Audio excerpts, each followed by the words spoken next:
First up is this new HBO Max documentary. It's 3 parts.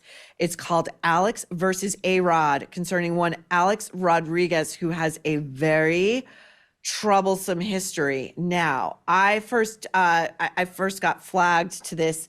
As you know, I take all the flack for you guys. I was watching the Today Show and I knew this was a very serious interview for the Today Show, because there weren't 80 useless hosts on the stage, each getting to ask a celebrity one question. No. They gave this right to Craig Melvin. It was a one-on-one, and Craig was taking it to A-Rod, asking him about this documentary, which began streaming over the weekend, or Thursday. You can look it up. But whether this documentary is actually all about reputational rehab to get Alex, who is infamously turfed for juicing, doping, whether this is trying to get him into the Hall of Fame. So first, we're going to listen to A-Rod dance around this and try to make it seem really like, no, not at all. Here we go.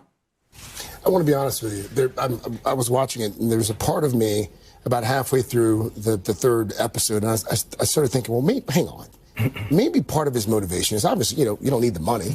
Part of the motivation is maybe the Hall of Fame. Maybe A-Rod really does think, because the reality is your numbers are better than 90% of the folks who are in Cooperstown. Maybe this is part of a campaign to get into the Hall of Fame. Yeah, that's totally fair. I will go the other way. Now that you saw it, I'm definitely not going in the Hall of Fame, which is, that I knew the rules. I broke the rules, and if that's the penalty, that's completely on me. Okay, then A-Rod does what he does best and immediately reverses himself. Here he is with Craig, like a minute later. Your first coach, Lou Piniella, from Seattle days, in the doc, he talks about how you should be in the Hall of Fame. What say you? Do you deserve to? Yes or no? Don't couch it. Do you deserve to be in the Hall of Fame? Of course. Okay, Bill. Now, A-Rod has been a topic of conversation between you and me, for years.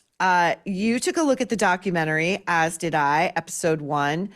Tell me your thoughts on the heels of that Today Show contradiction.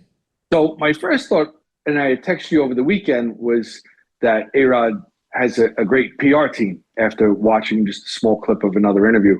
Then I watched a documentary, and then I watched that interview, and I'm not so impressed by the PR team anymore, because there's word-for-word statements in both the documentary and that interview. If you're genuinely apologetic for something, your message will be the same, but the words will be different. And I didn't see that from A-Rod. That is a great point. A-Rod has always been such New York never liked him. And I think it's because we're going to get into the Jeter, quote unquote, rivalry. It's a one-way street. But I think the reason New York never, ever really embraced A-Rod, even though he was a native New Yorker and lived here until he was about 8, and then his parents moved to the Dominican Republic, then back here, is because New Yorkers can spot a bullshitter and a phony, and that's what A-Rod is. He's a bullshitter and a phony. We want someone that's going to come to work every day, work hard, just like we do. I mean, and that's not even, native to New York. That's everywhere. But New York you is want to see a that tough lunch pail city mentality. to be in, period. Living in New York Yes. City and working in New York City, it is a specific kind of grind and a specific kind of hustle you have to have in order to get anywhere here. And you're so right about that. A-Rod flounced in and he was like, I'm here and I'm going to eclipse Jeter. And everyone was like, no, you're not. So he tried that even before he got to New York. When those two came up, there was actually another shortstop out there named Nomar Garciaparra from the Red Sox too, and there was kind of an argument going around who was the better shortstop, who was going to have the better career, because they were all similar in that they were redefining the position.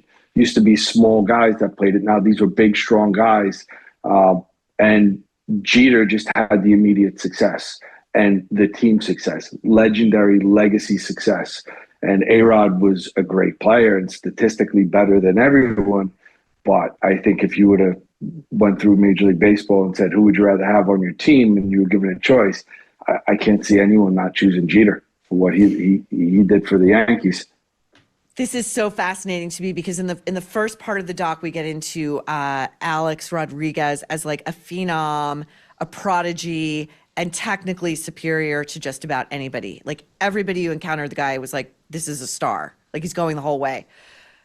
But this is, there's talk about this too in like the arts, like when it comes to say what makes a great singer, what makes a great vocalist. Technically, you could be superior to anybody, but if you lack heart, if you lack soul, if you lack grit, doesn't matter. You may not be the technically greatest singer in the world, but like if you've got something to say in a way to communicate it that grabs people by the throat, by the heart, like you win. You win. That's what people want to hear. Now, before we get to one of A-Rod's other attempts to rehab himself, I've got to revisit this with you because I think this was the moment A-Rod took a dive among New Yorkers never to recover. He was caught by a camera at the Super Bowl in 2011 getting hand-fed popcorn by Cameron Diaz, who was looking at him adoringly, and he wasn't even looking at her. He was like tilting his head and opening his mouth towards her and then keeping like his eye on the field. Do you remember this? I do, and it makes me sad because I like Cameron Diaz, and I really want to just kind of not remember or ignore this part of her life, their life. It just no reason for it to be out there. It's just A-Rod is just a disgusting human being. I guess everybody makes mistakes. Hers was just publicly done. I know. I mean, there was when A-Rod was at his like physical apex, like A-listers were falling all over themselves to get to this guy. It was Cameron Diaz. It was Madonna. Their affair allegedly broke up his marriage. Although the New York Post did catch him on the road, exiting the tour bus or entering his hotel with a woman who had the build, Bill, of a pro male wrestler. Well, he actually did date a female wrestler. That's right. And I think, this gets to some of A-Rod's issues. Could be. So the other thing I go back to thinking about with this, if this is really a redemption tour, right? In the beginning of the, not to give anything away, but he speaks about mental health. And I think that's really an insult to people who are out there actually struggling with their mental health. This is just an asshole that is trying to find a way to redemption so he can get into the Hall of Fame. So his path to doing that is to create a documentary that his daughters are going to have to see, right? His 17-year-old daughter, now I'm going to speak from experience here, right? I have been through the teenage years. I'm on my way going through it again. And there's a certain point that you're just a public embarrassment just by breathing air. Now his teenage daughter is going to get to revisit publicly father cheating on her mother with Madonna. And that was the end of the marriage. And then everything else that goes along with it. So way to go, A-Rod. Way to go, A-Rod. A couple of things too, exactly what you just said. He opens this documentary by saying the well-rehearsed line that was run by a series of publicists, managers, agents, crisis managers, and people who may or may not help him get into that Hall of Fame that he's just dying for. He's dying for it. He says, this isn't so much a baseball story as it is really a mental health story, to which I say bullshit. That is the current lingua franca of assholes who try to explain away their asshole behavior. They're lying, they're cheating. There's a clip of Alex Rodriguez in this documentary being asked point blank, are you juicing? That's what everybody's saying. You're doping. You're using steroids. You're using illegal PEDs. And he looks straight at this guy without blinking and goes, no.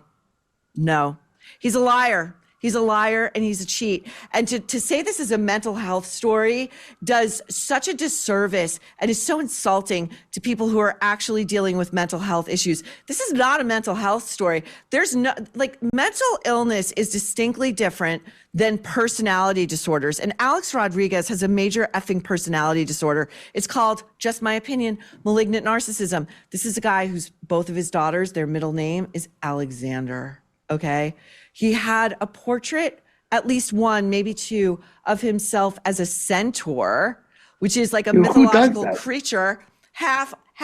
Bottom half is a stallion, top half is A-Rod hanging over his bed. Do you remember this? I don't remember it, but I was so happy that you pointed it out to me today. I mean, I can't even imagine. Like, where did the thought come from to do that?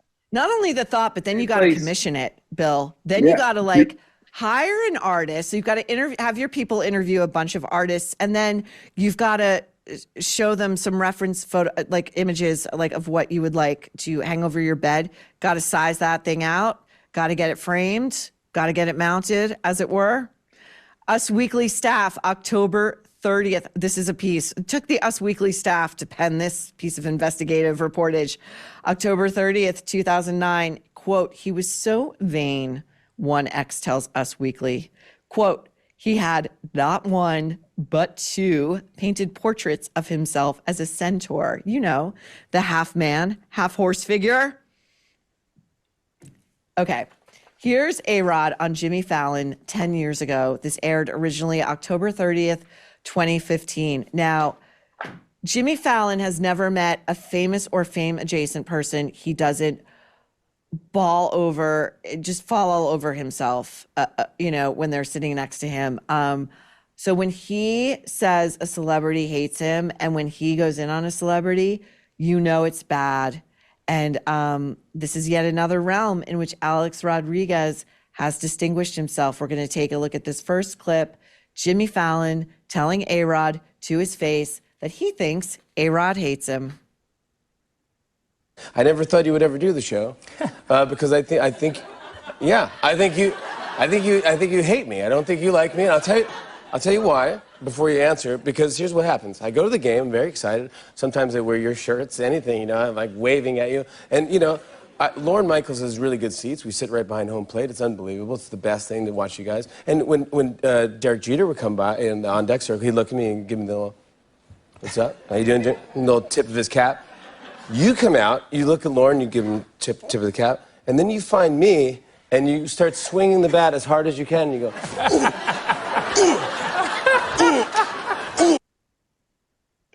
Bill, I don't detect anything other than, like, real anger in Jimmy Fallon when he's doing that impression of A-Rod, angrily swinging the bat in his direction. That really had potential to be a very awkward and uncomfortable conversation. I would have loved to have seen A-Rod actually react as a human being to somebody directly confronting him about something like that. Well, you know what I think is also very telling in that little anecdote that Jimmy is presenting to A-Rod. Jimmy pointedly describes Alex, the player and the person that A-Rod most envied and most wished would be his best friend, Derek Jeter, always tipping his hat to Lorne and Jimmy when he saw them while getting ready to go to bat. Well, if you go back to the younger days when they were both coming up, Jeter was winning the championships and A-Rod was this otherworldly talent that was just the most physically gifted player on the field in any game he played. They were best friends. They used to stay at each other's apartments when they would play in each other's towns. Really? And that completely fractured the relationship. Yeah, that and then if you go back in time to when A-Rod first came to the Yankees, when he was traded from the Rangers to the Yankees, in that press conference, Derek Jeter is there and doesn't look very happy. Puts on a show, he's the good soldier, but doesn't look happy to have him as a teammate. So we're going to circle back to A-Rod and Jeter in 1 second, but I want to get to another part of this Jimmy Fallon interview with A-Rod. Now, Jimmy is ostensibly going to help Alex Rodriguez clean up yet another public relations disaster. A-Rod did a cover story for Details magazine. I believe this was a cover story and a photo shoot that this is before Instagram, but did go viral. And it was an image of Alex Rodriguez wearing a shirtless tee, standing in front of a mirror and putting his hands in the mirror, what looked around his own waist, and kissing himself in the mirror. And so Jimmy sets this up, this non-rehearsed bit up, and Jimmy's going to pull the photo out by asking Alex what he would tell now that he's turned 40, and Alex is totally humorless about it. He's like, yeah, it really sucks being 40. He asks what Alex would tell his 20-year-old self. Here we go. I would probably just keep it simple. Enjoy yourself and remember to have fun. And let's see. If you ever do a photo shoot, don't kiss any mirrors. Don't kiss any mirrors. Do not kiss any mirrors. I don't remember the photo you're talking about. When you kissed him, you were kissing a mirror. I don't remember that photo at all. There it is. It's like an open mouth kiss, and he's like gazing at himself. It's beyond creepy. I mean, Bill. There's no time in my life, and I've made a lot of mistakes. There's no time in my life where I ever would have even thought about doing something like that. And had anyone suggested it to me, I would probably never talk to them again. Like that, what goes through someone's mind? He must have such a high opinion of himself that he thinks he can pull that off. No, it was the same as the shirtless picture he took in Central Park. Do you remember that right before the playoff game? No. A hot day, he was caught in Central Park in the middle of one of his controversies, sunning himself on a rock wearing jeans and no shirt. Like he was a regular person, but photographers just happened to be there with him. Photographers don't roam around Central Park, which Monaco is the size of Central Park, okay? It is vast. It is deep. Like, they're not just roaming around hoping they get a look at a celebrity in there. Not since the days of Jackie O. Sorry, like strolling in Central Park every day. A-Rod is such an asshole. Like, he's trying to laugh it off like, oh, if anybody suggests you kiss me, it's probably his idea. It was probably his idea. Now, the root of A-Rod's rage, and you and I are going to talk about this as this documentary progresses, which, by the way, I just have to make an aside. One of the producers of the A-Rod doc is Lindsay Shookus. Who is Lindsay Shookus? She was the producer at SNL who had a years-long affair with Ben Affleck. They met on the set of SNL. Jennifer Garner found out, ran to Lindsay's husband, said, I'm sorry to inform you, your wife is having an affair with my husband and we got to break it up. And then went to Lindsay, allegedly, reportedly, to say, hey, leave my husband alone. And Lindsay was like, no, you tell him to leave me alone. I'm not the one married to him. This is, and A-Rod, like all roads lead. And then A-Rod was engaged to Jennifer Lopez, who just got divorced from Ben Affleck. Like they're all swimming in each other's juices, okay? So that said, the root of A-Rod's issues all leak back to, in the doc, they're daddy issues, but they get transferred, I believe, to Derek Jeter, who was daddy of the Yankees. He was made captain. He was revered by his teammates and by the city of New York, okay? Not easy to do. New York is a tough town. This guy could do no wrong. He was allegedly passing herpes around, like, you know, nobody cared. Okay, so we're going to look at one of the most famous plays in Yankees history. Okay, this is the Yanks versus the Red Sox, a home game, July 1st, 2004. It has gone down in history as the dive. Let's go. And then, Bill, you take it on the back end. 1-2. He loops that to left field. Going to be a tough play. Jeter on the run, makes the play, and flies into the stands. Oh, what a play by Derek Jeter. Derek Jeter went head first into the seats, the metal seats. He stands up, his face is bloody. Jeter really banged himself up. He's checking to see if all of his teeth are intact. You can see the redness in his face. He caught the bar of that box. What a play. The crowd is out of its mind. Bill. So if you rewind that video, just pause it just a second before it switch frames to Jeter going into the stands, there's A-Rod with his hands up, and he's kind of lightly jogging towards the ball because it's a game in the middle of July and it doesn't mean that much, right? This is who he is, right? I'm not going to put myself in jeopardy of maybe getting hurt or even My run face. hard, even make Alex it look like is I'm all trying. about his effing And then you face. have, He's not going to get bruised and banged up or maybe lose a tooth or Yeah. need plastic surgery. Jeter's like, F it, I'm going in head first. listen, A-Rod might have, pulled a hamstring if he ran a little bit harder. He wasn't going into the stands, we know that. But then you have the guy that's coming to work every day, giving his fans everything they want. And then, if I'm not mistaken, the very next day was Yankees played at Shea Stadium, with Citi Field, and Jeter led that game off and got a standing ovation from those fans. I mean, there's a lot of And Yankee that fans says a there lot as well. because Mets fans loathe the Yankees. Loathe. Yeah, but now going back to tying the Mets into this, before A-Rod went to the Texas Rangers on what at the time was the richest contract in sports, it was 10 years, All of $252 sports million. history. It was almost a foregone conclusion that he was going to sign with the Mets. There was the rumors all throughout the season leading up to his free agency. He was going to sign with the Mets. He was going to be a player, their focal point of their team. And then the Mets backed out of it publicly. Their GM, Steve Phillips, said, I don't want a 24+1 player, meaning A-Rod had so many demands that were outside the norm for every other player on that team. Whatever it was, special, planes, whatever it was, they saw through it then in 2000 that this was not the player that they wanted on their team. And that's how he ended up in Texas, where the Texas Rangers gave him all the money they had, couldn't afford anybody else because A-Rod had it all, and the team was terrible. Here's a shock. It's been over 16 years since the federal minimum wage was raised to $7.25. Can you believe it? Company productivity has doubled, but has your wallet size? 1 in 5 Americans can't even qualify for a basic credit card. The system is broken. We all deserve access to decent housing, transportation, and financial stability. That is where Kickoff comes in. Kickoff helps you build credit fast with affordable plans starting at just $5 per month.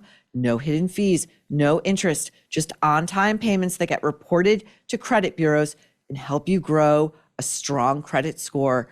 Users with credit scores under 600 saw an average increase of 84 points in their first year. With premium plans, you can even build credit with the rent you already pay. Only positive payments get reported. It is so easy to get started. Sign up in minutes from your phone. No credit check, no hassle. Over 1 million users and hundreds of thousands of 5-star reviews make Kickoff the #1 credit builder on the App Store. Start building credit today and get your first month for just $1 at getkickoff.com/Maureen. That's getkickoff.com/Maureen.